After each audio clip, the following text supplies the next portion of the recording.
Hello, everybody, and welcome to this special lunchtime edition of the Watch Club. We're the monthly filmmaker interview series of the Newburyport Documentary Film Festival. I'm Program Director James Sullivan. We're brought to you, as always, by the Ford Hall Forum, which is the longest continuously operating public lecture series in the country. We thank them, as always, and we thank you for watching and for your donations. Don't forget to subscribe and like our YouTube channel so you get updates on our monthly interview series. We're very pleased today for this, again, special lunchtime edition, not for David, but we have the director, the Academy Award-winning director of this year's documentary feature Oscar winner, Mr. Nobody Against Putin. David Borenstein is going to be with us in just a minute from his home in Europe. And first, we're just going to take a moment to watch the trailer for those of you who haven't had a chance to actually see the film yet. So here's the trailer for Mr. Nobody Against Putin.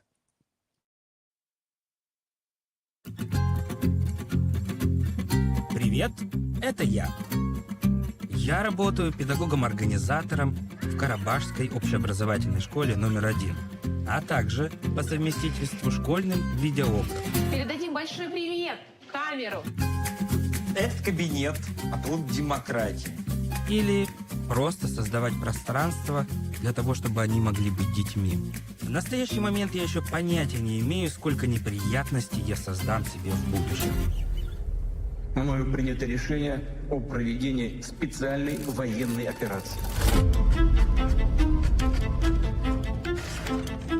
Должны либо прочитать стихи, либо, сделать презентацию, либо фотку. План не здесь!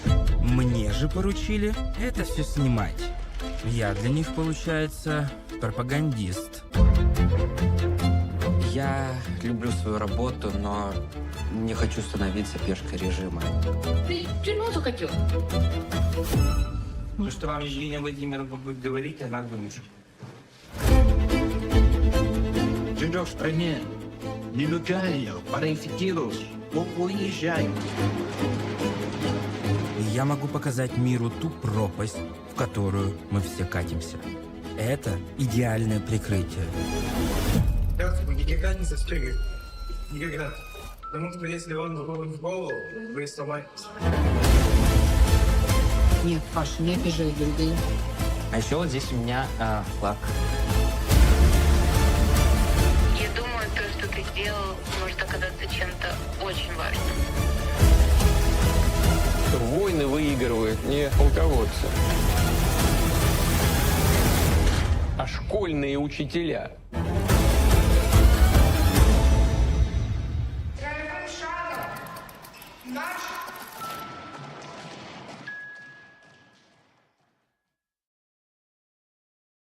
Please welcome to the March edition of the Watch Club, David Borenstein. Hi, David. How are you? Hi, doing really well. How's it going, James? It's going very well, and I really appreciate your sticking with us to make this happen. I know it's been a busy couple of weeks for you. Has the buzz worn off yet? Yeah, it has.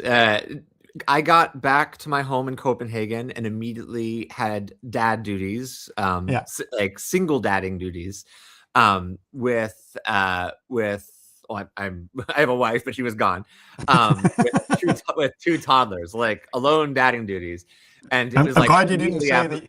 I'm glad you didn't say that your wife left you right after the Oscars. That would have been No, she didn't. But yeah, so I immediately got thrown into like having two toddlers, and there was like very little time to like bask in any glow because it was like immediate like dadding.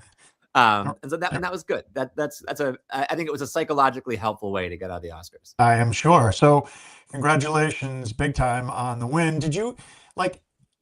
When you went up to accept, you sort of looked like you had an idea, like you were ready to talk, and you know just had an idea that you could have won, right? But like, was it a total surprise to you, or did you have some kind of an inkling that the award might be coming your way? I don't know. I felt very shocked. I mean, when you see me walk up there, like you could see that there definitely was surprise, and I definitely felt that.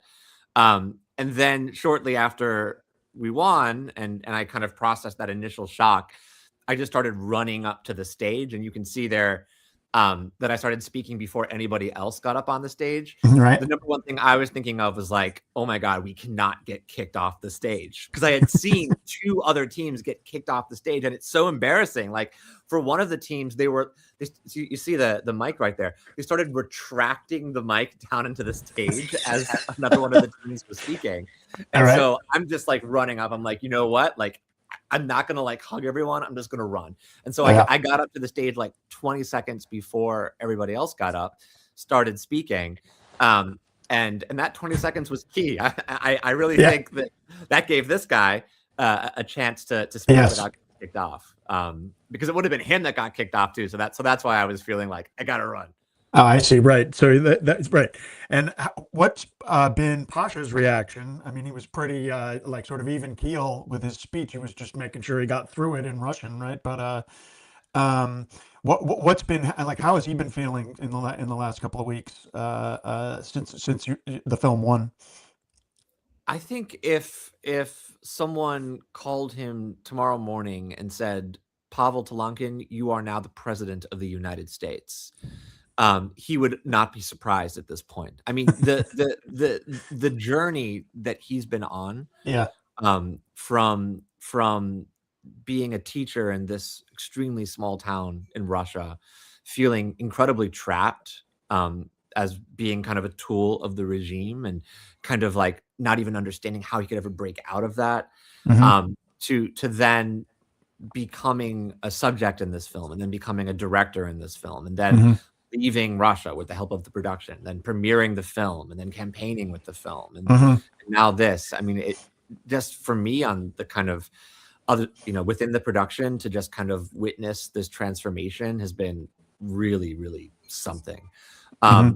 And despite the tremendous transformation in his life, he's been pretty even keeled about it. Like he's still the same person. So it's been cool to see. So, but he's living sort of in I mean, how's he doing? He's living in sort of an undisclosed location in Europe now, right? I mean, and the news just came out the other day that no surprise, Russia banned the film now that it's won an Academy Award, right? So, I mean, it's got to be a little bit of mixed emotions for him, right?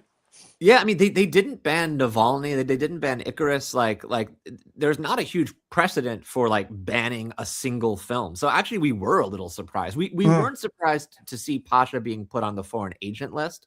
Yeah. We had been kind of waiting for that all year, and actually, like internally in our team, we were like, why haven't they done it yet? Like, almost like, because it is kind of a list of the coolest and most successful Russians, and so just Pasha kind of getting on that was like, I don't know, we just thought it was going to happen. So like we were ready for that, but banning the film, that did kind of hit us by surprise, because we had that before. Right. Do you want to go through some of the story about how you first connected with Pasha? So I mean, I know the story, but for viewers, I would love to have you tell, sort of the elevator version of the story about how he was filming the footage. Well, go ahead, you tell it, if you don't mind. Yeah, so Pasha got the job shortly after the full-scale invasion of Ukraine to implement and film the patriotic military education, basically these lessons for militarizing Russian society that were implemented in the wake of the full-scale invasion. Right. His job as a cameraman was to stand there and film all of it. But really, he was an organ of the state. He was the panopticon. He was the person in the room whose job was to tell everyone, basically, the state is watching.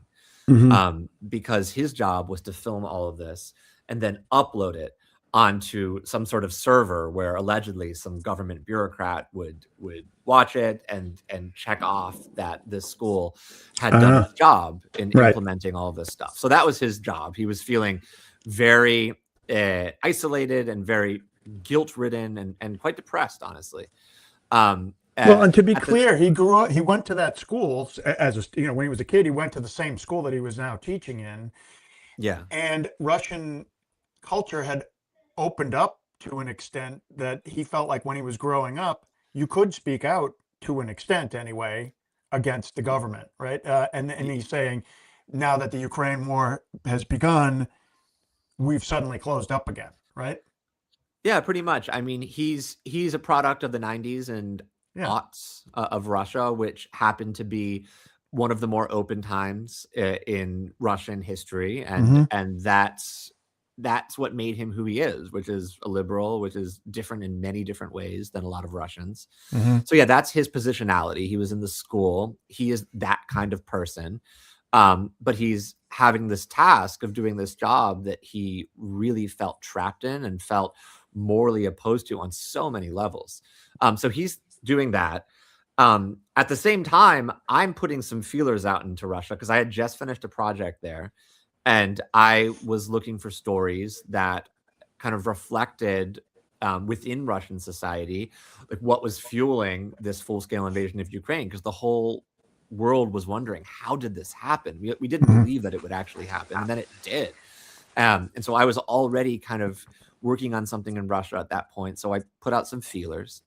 And then me and Pasha kind of came together because he responded to a casting call, and it was put out through a Russian web content company.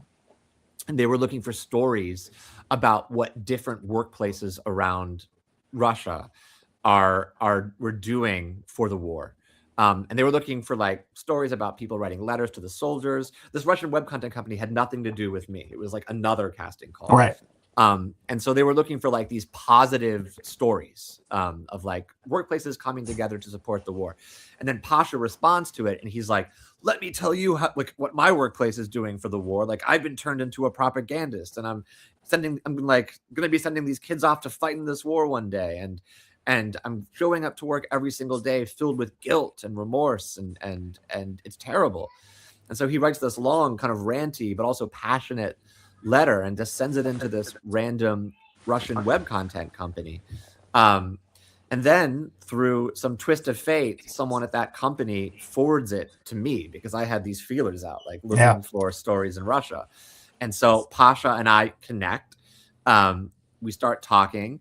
And in the beginning, I kind of looked at him as a character because he responded to a casting call. So I started filming him as a character.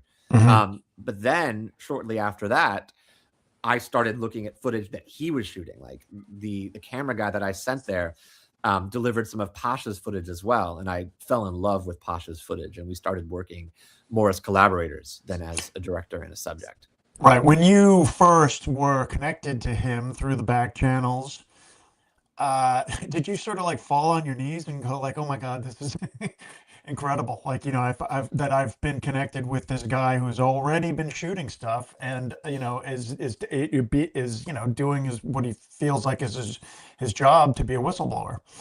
I feel like he must have felt like, oh my God, this next film of mine is going to be fantastic.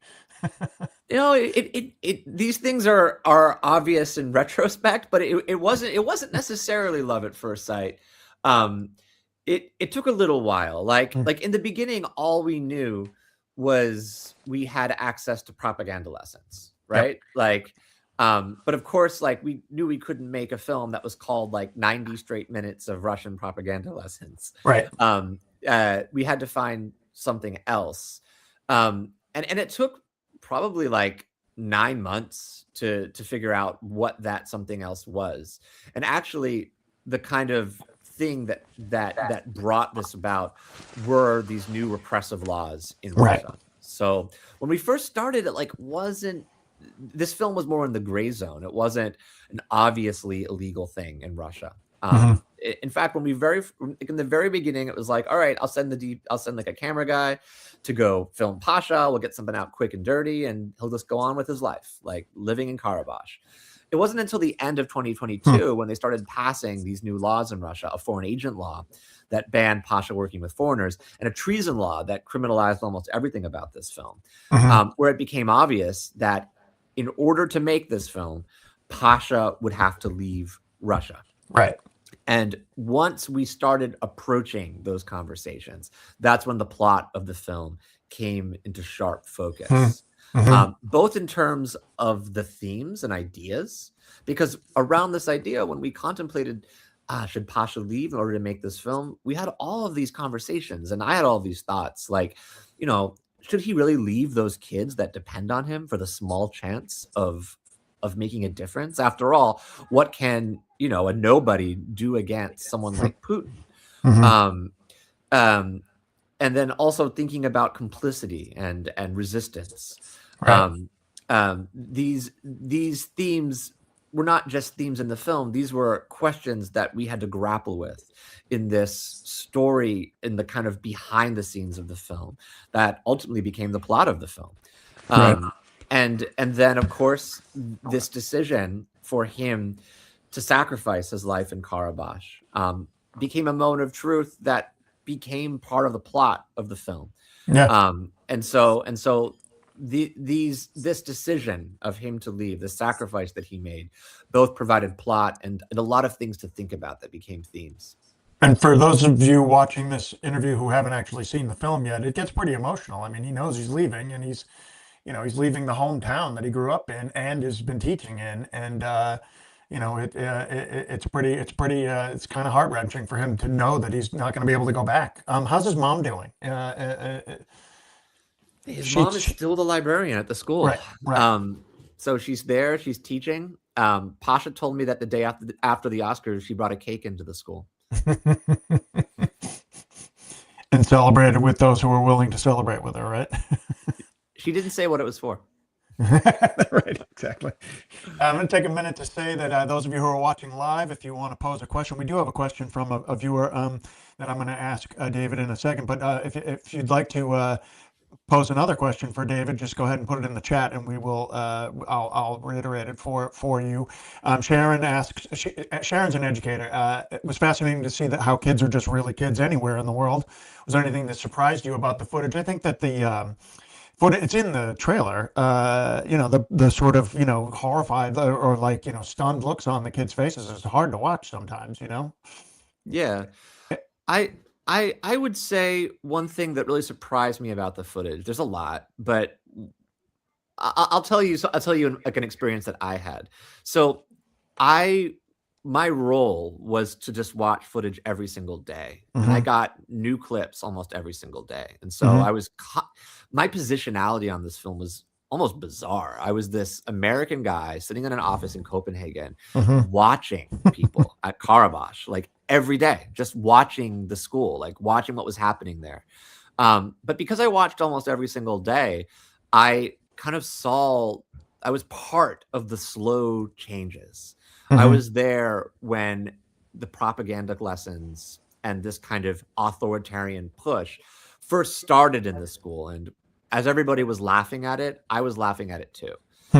But over the years, as it got more normalized, I, along with the rest of the school, got normalized to the propaganda. And this culminates at the very end of my time in the edit room. We're getting close to having a final cut. And there is a new piece of footage that pops up. And it's the Wagner lesson. It's the lesson where Wagner soldiers are passing out landmines to 12 and 13-year-old kids and telling them how to avoid them in battle. When Wagner soldiers are telling 12 and 13-year-old kids to never clasp their helmet, because if they do so, when they get shot in the head, they'll break their necks. And these 12 and 13-year-old students are sitting there like, Jesus. Yeah. But my experience of watching that footage was just saying, more propaganda. I had watched 100 hours, 200 hours of propaganda classes at that point.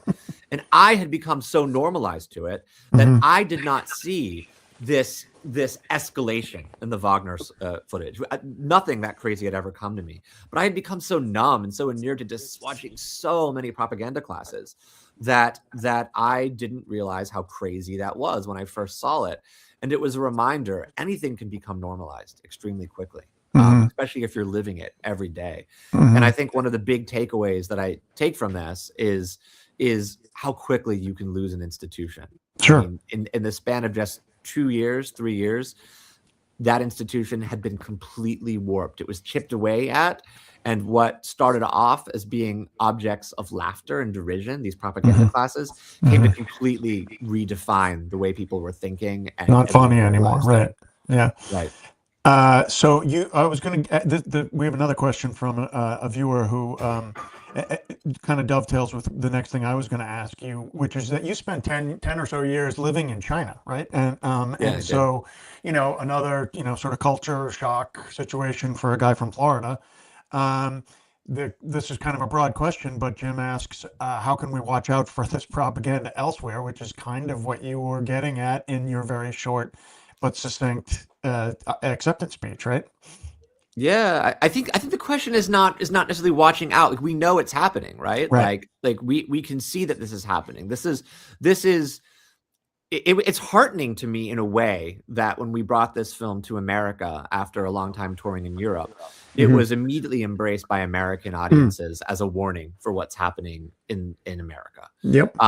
Which is a good sign. It means people are aware of what's happening.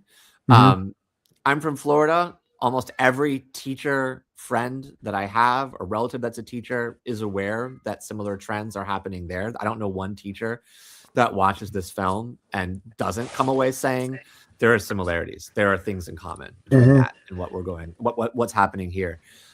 So I think we're doing okay when it comes to watching for it and noticing it. The question is, what are we doing about it? The question is how do we resist this? And that's a much trickier question, and one that deserves to be discussed in greater detail. Were there no Kings protests in Copenhagen this weekend? There were. They were everywhere. Yeah. Did you go? I didn't go, actually. I was with the kids. But Yeah. but Oh, right. but I have been to no Kings protests, just not this one. Was there any sort of a fraternity of nominated documentary filmmakers at the Oscars this year? Like, there's some good ones, obviously. We showed Come See Me in the Good Light as our opening night film this past fall, which is a beautiful film. I saw The Perfect Neighbor recently, and that's intense in its own way. Did you get to know those films? I mean, there's some solid documentary filmmakers that you were in competition with. Not that anybody feels like saying one film is better than another. You just happen to be the winner, right? But I mean, did you get to spend any hang time with any of those folks or get to know them at all? Lots. Yeah. Really? All of the 5 films premiered at Sundance, so we all started together. Right. And then pretty much all the films had pretty robust festival runs. So I've hung out with a lot of those filmmakers all over the world, like in Korea, in all around Europe, in Copenhagen. I've seen all of those filmmakers like dozens of times throughout the year. Yeah. So I would say we all became really good friends, and that was why it was really important in the speech when I opened just to thank all of them first. And it is ridiculous to name one film as a winner over the others. It's insane. Like, it makes no sense at all. Because they're all so different and such different styles and such different themes, and they're all so important. I also am a huge fan of Come See Me in the Good Light. That's a great opening night film. It is. Yeah, it was it's a beautiful film. I mean, we've been telling people, it's about the cancer poet, and then people were like, that's an interesting idea for a film. Brian White himself said, joked about that a lot, actually. Like, it was a tough sell. It is. But it's a beautiful film. On paper, it sounds like a tough sell, but it's a beautiful film. And it's funny. I mean, it's really good. Yeah. You've been making documentary films for how long now? Almost 15 years. Going back to right when I got to China, when I graduated university. Right. So, you've invested your career to date with it, but now you must feel like sort of, well, now you're doubling down. Like, you won an Oscar. You can't, you're not going to suddenly veer off and become a full-time dad or go into teaching or something, right? Like, well, I have been a full-time dad for almost a week now, but you can probably hear them outside. But no, I'm all in. I've been living the documentary life all in for a long time. I mean, starting in China and then moving to Copenhagen, precisely because I was interested in this film scene and inspired by the example of some American directors who came here before me, and like wanting to actively pursue living in a place where I could get funding for more political documentaries. So I'm like everything about my life is like set up to pursue documentary, including where I'm living. So I'm kind of like all in. Well, that's good news for the rest of us. So we'll talk to you again in a couple of years when you're done with the next film project. And we really look forward to seeing what that is and how you follow up, Mr. Nobody. David, thanks so much for taking the time to talk to us. Yeah, thanks, James. And congratulations again. We're going to take a brief moment to once again thank our sponsors, the Ford Hall Forum, and we'll see you next month in the Watch Club.